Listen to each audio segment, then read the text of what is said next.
आप जिम जाकर weight training करते हो सिर्फ और सिर्फ ये सोच के कि शायद आपका फैट लॉस होगा और मसल गेन होगा, पर असल में इसका उल्टा हो रहा है। जिम वर्कआउट्स आपके फैट लॉस और मसल गेन के गोल्स को और भी ज्यादा डिफिकल्ट बना रहा है, पर वो कैसे? चलिए इस वीडियो में आज हम इसके बारे में जानते हैं।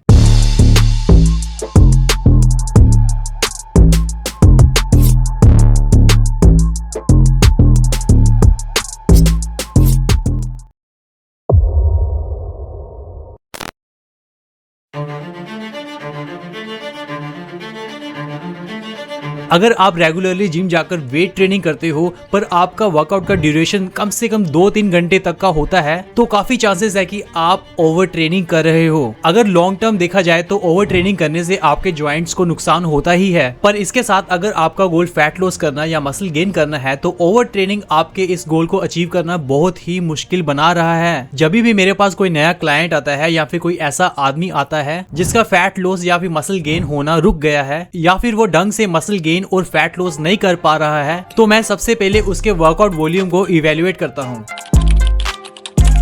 पर ज्यादातर केसेस में वो वेट ट्रेनिंग की जगह कार्डियो कर रहा होता है, या फिर अगर वो वेट ट्रेनिंग कर रहा होता है पर उसकी वर्कआउट वॉल्यूम बहुत ही ज्यादा होती है। इन दोनों केस में आपके फैट लॉस या फिर मसल गेन करने के गोल्स को अचीव करना काफी मुश्किल हो जाता है। अगर हम सेकंड केस सिनेरियो की बात करें जिसमें वर्कआउट वॉल्यूम बहुत ही ज्यादा होता है, तो उसका मतलब ये है कि अगर उस बंदे को सिर्फ 5-6 एक्सरसाइजेस करने की जरूरत है तो भी वो 10-12 एक्सरसाइजेस एक वर्कआउट में कर रहा है। इस हिसाब से अगर वो 3 सेट्स भी एक एक्सरसाइज के कर रहा है तो इसका मतलब ये हुआ कि 10 एक्सरसाइजेस के उसको 30 सेट करने पड़ेंगे, जो कि नॉर्मल रिकवरेबल वॉल्यूम से कहीं ज्यादा है। नॉर्मली अगर हम रिकवरेबल वॉल्यूम की बात करें तो 16 to 20 सेट्स की रेंज सबसे बेस्ट होती है। मान लो अगर आप एक वर्कआउट में 4 या 5 एक्सरसाइजेस कर रहे हो और हर एक एक्सरसाइज के 3 से 4 सेट्स कर रहे हो तो उस हिसाब से 15 से 20 सेट्स इन टोटल बनते हैं, जो कि एक इफेक्टिव वर्कआउट के लिए काफी होते हैं। और इन 4 से 5 एक्सरसाइजेस में कम से कम 3 एक्सरसाइजेस कंपाउंड मूवमेंट या फिर मल्टी जॉइंट मूवमेंट्स होनी चाहिए। आपको मैं एक एग्जांपल देता हूं, जैसे कि आज आपको बैक एंड बाइसेप्स को ट्रेन करना है तो डेडलिफ्ट एक्सरसाइज पहले नंबर पे होनी चाहिए, जो कि एक मल्टी जॉइंट एक्सरसाइज है, और दूसरे नंबर पे पुलअप्स या पुल डाउन्स कर सकते हो, जो कि अगेन एक मल्टी जॉइंट मूवमेंट है। तीसरे नंबर पे सीटेड केबल रोज या फिर सिंगल आर्म रोज कुछ भी कर सकते हो, जो कि अगेन एक मल्टी जॉइंट एक्सरसाइज है। और चौथे नंबर पे कोई भी isolation exercise like biceps curls या फिर हैमर कर्ल्स। और पांचवें नंबर पे आप हैंगिंग लेग रेजर्स या फिर कोई भी एब एक्सरसाइज कर सकते हो, जो कि अगेन एक आइसोलेशन एक्सरसाइज है। बस इससे ज्यादा एक्सरसाइज वॉल्यूम आपको नहीं चाहिए, स्पेशली अगर आप कोई स्टेरॉइड या फिर ऐसा वैसा सिंथेटिक कंपाउंड यूज नहीं कर रहे हो तो। पर फिर भी मोस्टली लोग तब तक वर्कआउट करते रहते हैं जब तक उनकी बॉडी पूरी तरह से दम नहीं तोड़ देती, या फिर ज्यादातर लोग किसी फेक नेचुरल फिटनेस इन्फ्लुएंसर्स के वर्कआउट प्रोग्राम को फॉलो कर रहे होते हैं। और ऐसे फिटनेस इन्फ्लुएंसर्स के प्रोग्राम में 5-5 एक्सरसाइजेस बैक की भी होती हैं और 5-5 एक्सरसाइजेस बाइसेप्स की भी होती हैं। पर मेरा विश्वास करिए ये बहुत ही गलत अप्रोच है एक्सरसाइज करने के लिए, क्योंकि वेट ट्रेनिंग या फिर स्ट्रेंथ ट्रेनिंग एक मेडिसिन की तरह काम करती है,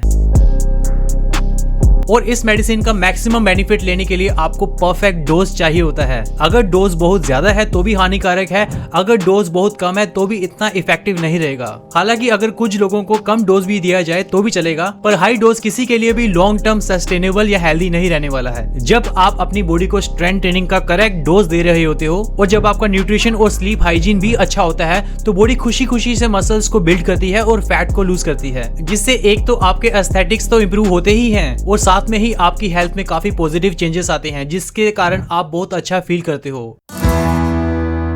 पर अगर आप ओवर ट्रेनिंग कर करके क्रोनिक स्ट्रेस बिल्डअप करते जा रहे हो तो फिर बॉडी बस सर्वाइवल मोड में चली जाएगी, और इस कंडीशन में बॉडी मसल मास की ग्रोथ को भी रेजिस्ट करेगी और फैट लॉस को भी रेजिस्ट करेगी, क्योंकि आपकी बॉडी स्ट्रेसफुल कंडीशंस में मसल गेन करके एनर्जी की डिमांड नहीं बढ़ाना चाहती, क्योंकि muscle is a most metabolically active tissue जिसको सर्वाइव करने के लिए बहुत ज्यादा एनर्जी चाहिए। सिमिलरली अगर आपका स्ट्रेंथ ट्रेनिंग का डोज बिल्कुल सही है पर न्यूट्रिशन और स्लीप हाइजीन आपकी बहुत खराब है तो भी बॉडी का कोर्टिसोल लेवल या फिर स्ट्रेस हार्मोन लेवल सारा दिन हाई रहेंगे, जिससे एक तो आपके मसल इंसुलिन सेंसिटिविटी पे फर्क पड़ेगा और दूसरा आपके टेस्टोस्टेरोन लेवल या फिर ग्रोथ हार्मोन लेवल भी डाउन रहेंगे। तो इस कंडीशन में भी आपकी बॉडी नहीं चाहेगी कि आपका मसल मास गेन हो और आपकी एनर्जी की रिक्वायरमेंट बढ़े, because your body wants to be efficient with calories.